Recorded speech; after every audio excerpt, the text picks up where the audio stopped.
Welcome to Next in Tech, an S&P Global Market Intelligence podcast where the world of emerging tech lives. I'm your host, Eric Hanselman, Chief Analyst for the 451 Research Arm of S&P Global Market Intelligence, and today we will be discussing decentralized finance, taking it up to a higher level from some of the technology conversations that we've been having with our guest, head of DeFi transformation for our ratings arm, Charles Jansen. Charles, welcome to the podcast. Thank you for having me.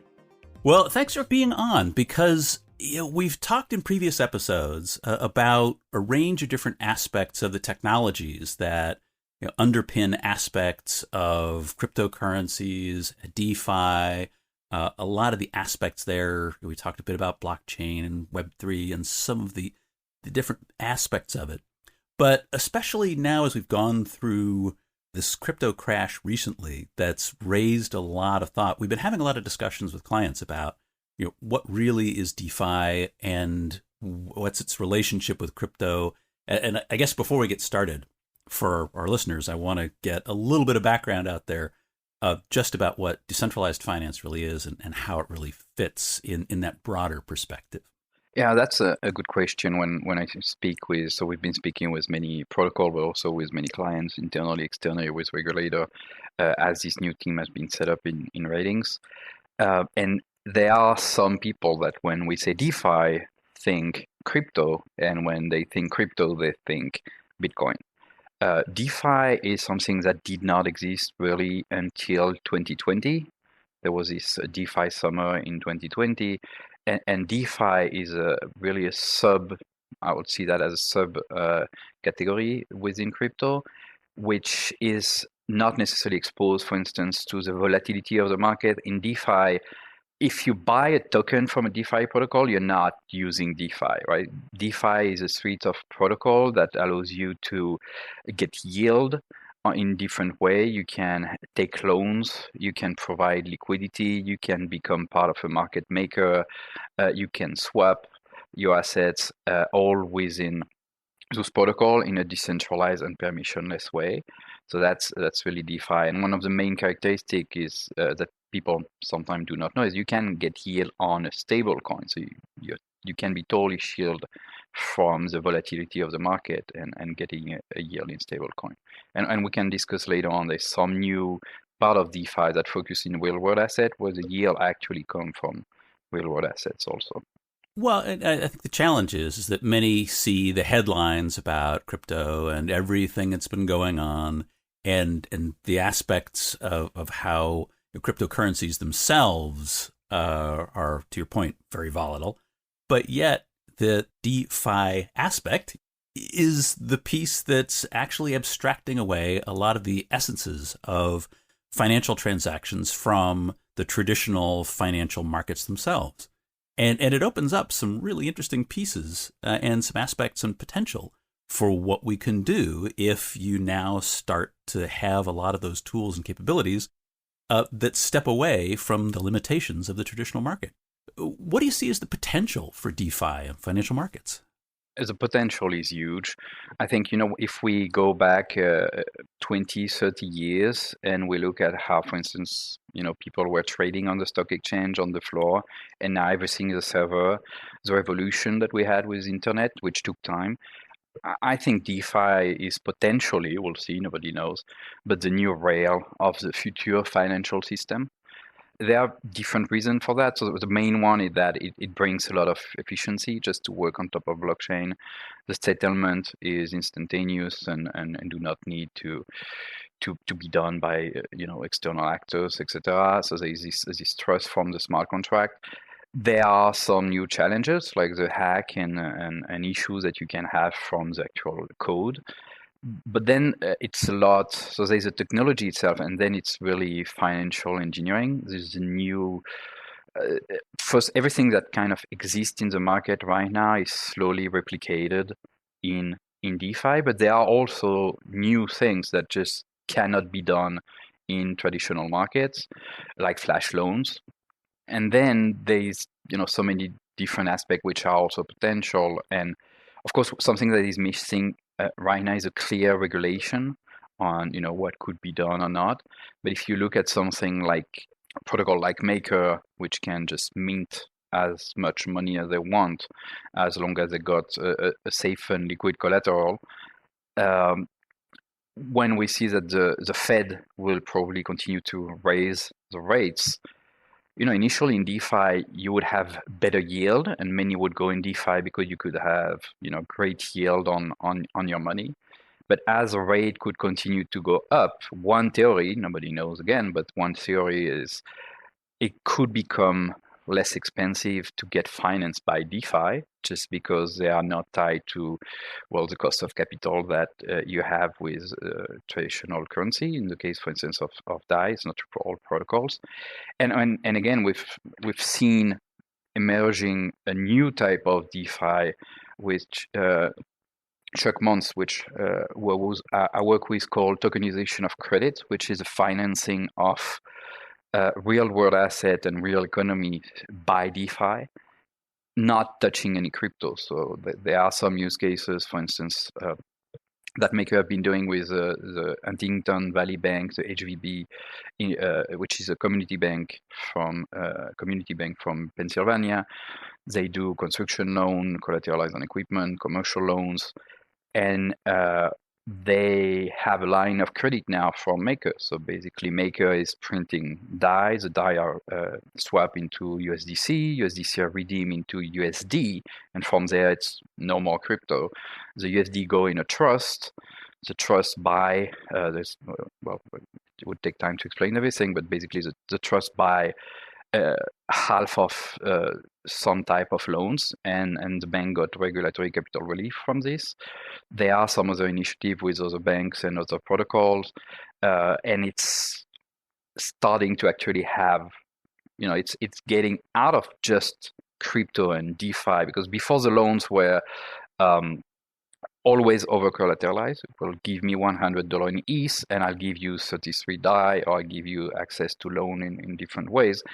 Now you have more and more protocol that wants to look at how can you have uncollateralized loan and finance real world asset or under collateralized loans.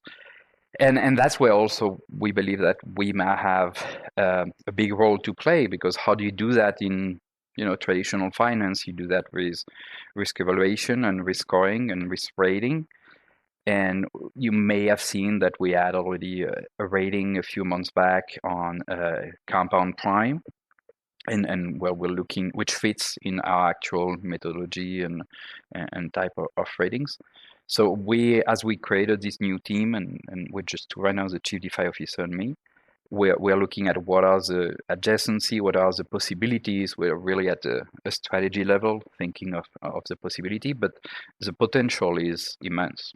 I think the key takeaway is that we're now in a state in which DeFi is maturing to be able to offer many of the same physical world, traditional financial market capabilities as you are identifying, to be able to look at being able to work with real world assets and managing them. I think one of the things that I want to call out to start is the fact that once you've taken the regular financial transactions, that happen in the markets day in, day out, and brought them into an area in which you don't have to have the same intermediaries, you don't have to have all of those delays that working through multiple parties cause, and the fact that now that you can have transactions that take place very rapidly, I don't want to head towards instantaneous because there is real processing time involved, but transactions that can happen within one individual contract. You talked about flash loans. The idea that you can move value back and forth as part of a full transaction, and the transaction itself has a set of protocols around the way in which it actually takes place, means that you can do, as you were saying, new and different kinds of transactions in which you can transact more efficiently, transact more rapidly, and open the world to a whole set of different ways of thinking about how transactions work. It's one of those aspects that I think, for me, holds a lot of that interesting aspect of potential about where it can go. But I want to talk about the piece that you are identifying at the end, which is once you start dealing with real world assets, I mean, we've seen a lot of the activity that takes place when we were primarily bound to crypto-based transactions. But in the real world, the big challenge is, how do you manage risk in transactions? And historically, that's been over-collateralization. You just simply wound up with enough value, in the transaction so that you had sufficient guarantees that whatever that back-end volatility was, that you were protected. But what we've done in markets forever is look to intermediaries to at least manage risk, and those are things that I guess we're just starting to see. But the fact that there are ratings being generated that are based on these transactions, that you've now got the ability to help the participants in these transactions, the counterparties, be able to actually manage that in new and sophisticated ways. Yeah, so that's definitely, that's something which is needed. Like, there is a demand for visibility from every participant. We are a TradFi company. There was some question internally, like especially for me and Chuck, like Chief DeFi, how would we be received? Because initially, DeFi was supposed to just kill traditional finance and change everything. Now it'll be the end of S&P, right? No, yeah, but we never had that kind of conversation. We never had that kind of answer.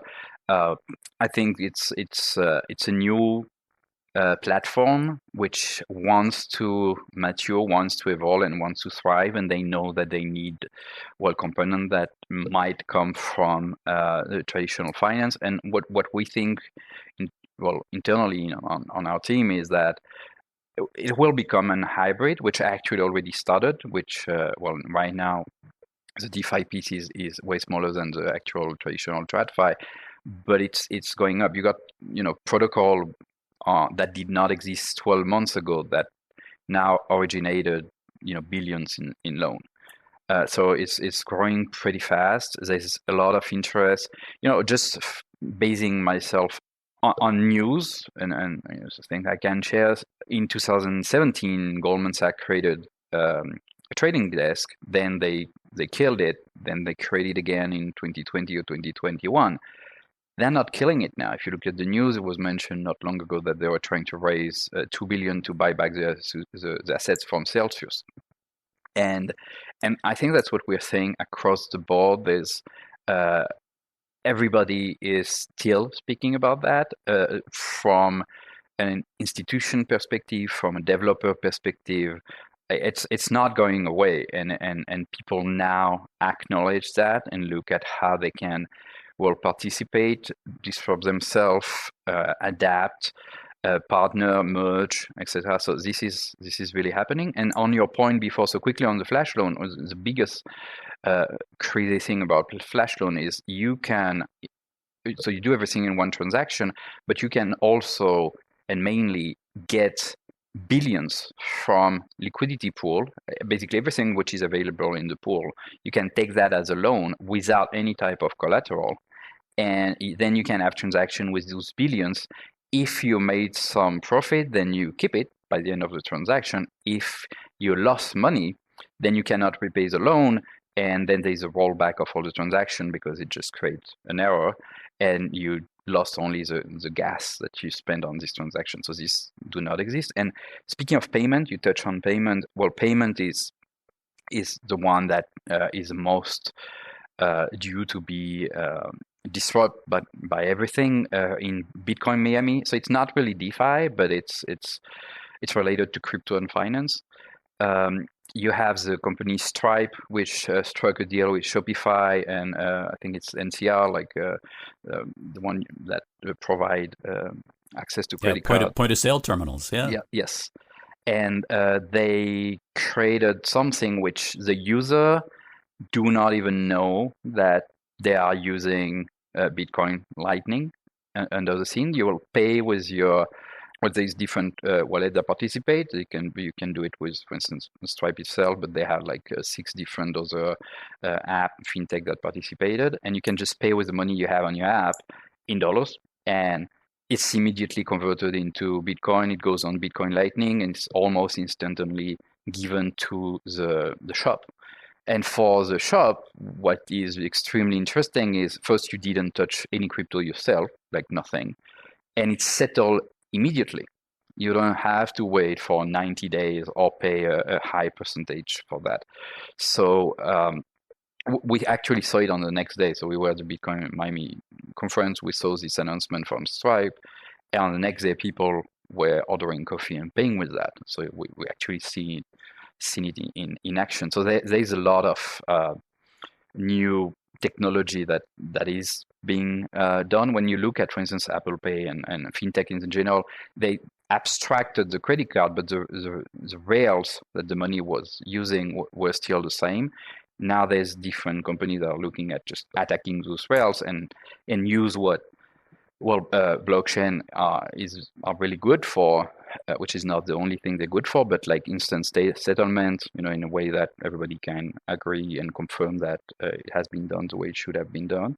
You have hit on what, of course, our listeners will know is one of my favorite technology concepts, abstraction, which is that you've got what Stripe is doing is integrating a crypto backend as part of their overall financial transaction in ways that the end user doesn't even need to know or understand, and that they're leveraging what are some very useful primitives to be able to manage that transaction in new and different ways. And as you're identifying it, the transaction closes straight away. They don't have that dependence on whatever the clearing banks happen to be in card transactions. Suddenly that you've delivered a whole set of benefits for both the merchant and delivered it in a way that the end user, that consumer, doesn't actually even need to understand any of the aspects of how the transaction is managed. But now we've got much more efficient, much more effective, much faster transaction processing. Yep. What technology is supposed to do?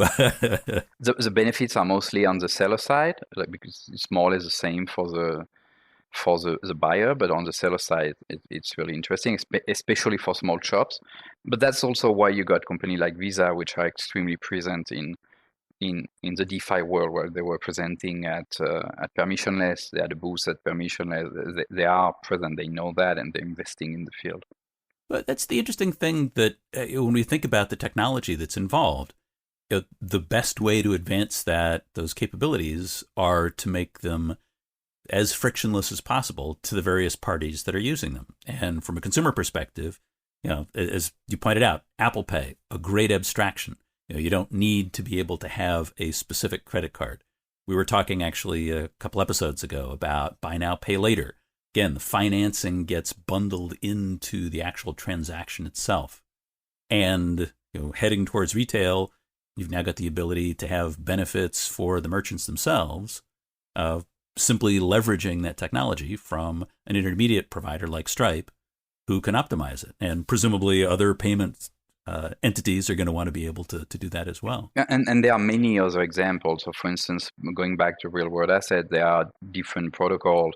So you got Maple, Centrifuge, Goldfinch, TrueFi, and many others. They have all really different niche and focus. So for instance, you have some of them that focus on third world country, and they all lend to other institutions that then lend to end users. And for instance, one was lending to PayJoy, which is a company that provides phones in third world country, for instance, in Nigeria, in Mexico, in India, and they just give you a phone, and it's uncollateralized. So why would you just repay? Well, because if you don't, the cell phone would shut down with the software they had inside it, and they had, based on what I heard, excellent repayment. And what nobody really knew when they got their phone, etc., that was the actual financing, the actual money that came and allowed that was coming, at least partially, from one of those protocols. And you have that in different ways. There is another protocol which was financing, another entity which allows you to renew your house, and it's just a normal consumer loan, but the money comes from DeFi, and you don't even know that, and you don't really need to know that because it's not really affecting you, but that's how everything is slowly merging, and that's how it should be, right? It's a big conversation. There is also around GameFi and how, you got application, for instance, WeChat. In WeChat, it's not just like WhatsApp, right? You will order pizza and you'll have your bank account in WeChat. And there are many different, future game which are looking at how can I do the same? How can I have something immersive in which then people will be using DeFi within it and interact with money and NFTs and potentially even ordering pizza at some point without even thinking about it, without maybe even knowing they're using DeFi, right? So there's a lot of focus also on that. Like technically, terms like NFT and blockchain and layer one should disappear, and then it's going to be just the product. Well, and we think about blurring those lines between what now are relatively distinct. If you think about gaming ecosystems, that's everything that's happening in gaming systems today has a fairly narrow connection with the outside world. You're buying whatever tokens exist in that world, but the fact that you could then start to make that line much fuzzier in terms of what exists in the physical world, what's the value that gets moved back and forth between each of those various realms. They're right now, it's the limitations of the transaction mechanisms that exist between them that are the gateway between them that limit what that flexibility is. But if you're able to transact value in more flexible ways, you've got a lot of different things you can potentially do. Yeah, and that's what many groups are trying to do. For instance, Immutable is a layer 2 on top of Ethereum dedicated to NFT and now mostly gaming. And they just have a deal with, I think, MoonPay so that people can just use their credit card. Like you need this on and off ramp so that at the end of the day, it's the same. Buying a skin on Fortnite or buying a skin in another game, and you don't necessarily need to call it NFT. It's just a skin that you own and could sell, and it's real money. It happens to be that there's an NFT that anchors behind it, but you don't need to actually understand that there is. Yeah, you don't need to necessarily know that, right? So it's probably going to evolve. It's like when you go on, I don't know, Spotify or that kind of thing. You're not thinking about, I bought, I listened to an MP3. You listen to a song. So this will evolve, but everything is very, very new. But there's a lot of potential everywhere. And what is really interesting is there's a lot of investment. There's a lot of time spent on the developer side. And I think it's really the difference with what we may have felt in 2018 when different big players were going out, etc. I still, at least on my side, I haven't seen anybody going out. I think, on the contrary, people are using the bear market as an opportunity to, get back in the game. There's so much noise and a little so many consolidation, a little retrenching, and it's cleaning the field also, right? All that it was not that real and that sustainable is going away. Now they're really building the next thing, and nobody knows really what the next thing is going to be. DeFi is 2 years old. GameFi barely exists. The tokenization of credit, what I was mentioning of financing of real world asset with DeFi money, it's 1 year old, more or less. What is next? Well, I don't know, but there are probably things that will come that will be extremely disruptive that nobody's speaking about just right now. Well, and these building levels of abstractions give us the tools to be able to think about transactions in new ways. I mean, if we think about what the foundations are, I mean, underneath all of this, hey, we've got, blockchain technology that is building on the crypto that built on top of some of those abstractions. DeFi is basically taking blockchain and using contracts, smart contracts on chain to be able to go actually run the protocol that's taking place, but the protocols themselves are masking the complexities of what sits on top of that. We've now got folks who are taking DeFi protocols and starting to incorporate them into the back ends of regular transactions. Once those transaction paths are there, we can then integrate them into payment systems, and it just, but it takes time to make those possibilities exist long enough for people to take advantage of them. Yep, and it's all about like incremental step. Again, if we go back to the example of some of those protocols that provide real-world asset, financing. Right now, there's a lot of people that just want out of, liquidity pool. But if you loan the money to a real world asset lender, is not giving you back the money immediately, right? This is an agreement, and they are repayment. And no, you get the term of that loan that you've got to satisfy. Yeah, it's like, oh no, I want the money back, sell your house. No, it's not happening, right? So so there are repayment, everything's working well, but as the repayment are done, people get the money immediately because, well, nobody knows where the market will go in the very short term. So there is uncertainty on that aspect. But what is really missing here is a secondary market of loan.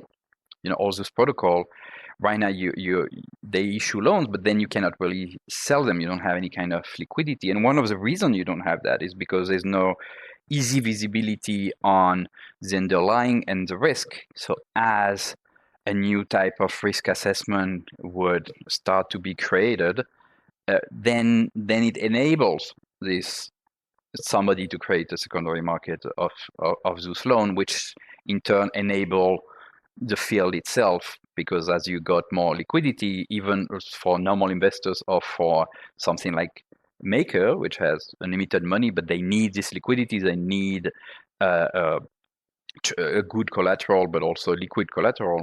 Well, this secondary market of loan would change everything. Also, in DeFi, you don't have a long-term duration, just because of the way, things are. You cannot commit in a pool for 10 years for a loan or something like that. But if you had liquidity and you could have a secondary market for those, whatever you call it, loan, bonds, etc., then it would be different. So there's a lot of potential thing coming. We're trying to, see where we can help and where we fit the best. But the potential is huge, and many players are looking at how it can evolve, including regulation. The regulator are all looking into this. I think in most countries, sometimes with guidance, like we have the executive order of Biden. It's just a new technology, it's a new opportunity, it's a new field, it's a new platform, and it's on everybody's side right now. Well, and as you're identifying, the extent to which we can reduce risk, increase confidence, the involvement of regulators, again, helps to give an expectation that there are going to be guardrails or some protections. But the fact that we can actually start to assess risk opens opportunities like the flexibility that a secondary market for whatever those transaction products wind up being, bonds, loans, what have they, that commitment of the transaction, if you've got confidence that that's actually going to pan out successfully, that's what helps markets to evolve. So I guess we've got something to look forward to, or many things, in fact. Exactly. Well, thank you so much, Charles. This has been great. And there, as always, there's so many different places that I'd like to be able to dig into, but given our time constraints, we are at time. But love to have you back to dig into the whole host of additional capabilities that we really haven't talked about, and the aspects and potentials and piece. But thank you very much. No, thank you for having me. And that is it for this episode of Next in Tech. Thanks to our audience for staying with us. And thanks to our production team, including Carolyn Wright, Katerina Yakoviello, Ethan Zimmon on the marketing and events teams, and our studio lead, Kyle Canulosi. Join us for our next episode, where we're going to be talking about inflation and interest rates. I hope you'll join us then, because there is always something next in tech.